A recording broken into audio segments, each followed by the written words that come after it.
Recently, the Stafford Fine Arts Center played host to a piano and vocal recital, a project whose beginnings occurred during the COVID lockdown.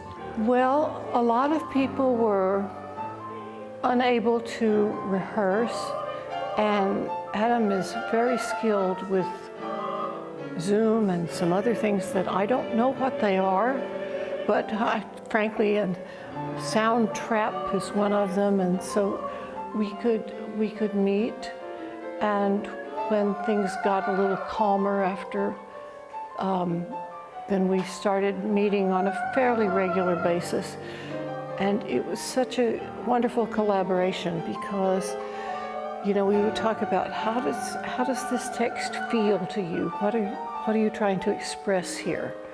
And then, of course, the vocalism. As a pianist, he knows a certain great amount actually about choral vocalism, but solo vocalism a little different. And so we had long discussions, consultations, exchanging ideas so that we could both feel comfortable with the text, that it was actually expressing the inner part of the text, not just the superficial words, hopefully. Frances attended one of the concerts that my choir put on at the church where I direct, and I met her through that, and she offered to give a master class to our choir, which was wonderful. They were working on some pieces. I've been composing since I was in college, even though I was a piano major. And so Frances at one point asked me to set a song cycle for her and said, you know, and I said that would be great, I would love to. And I said, any pieces or any text particularly? She said, whatever you want. So I've chosen 3 texts that I've loved for years, that I found to be the most contrasting texts that I could possibly find. So we have, you know, Edgar Allan Poe's sort of encounter with a demon in childhood, this sort of essence of evil from an early time or trauma. And then John Ashbery's poem, which is a sprawling, big poem.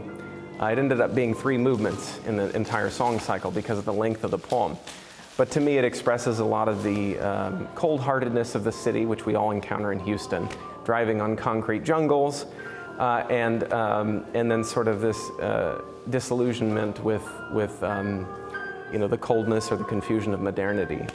And then the last one is this poem by John Paul II, who's now St. John Paul II, recently, and it's sort of his direction of direct call to sort of the creator of the universe, and he refers to him as the man in the poem.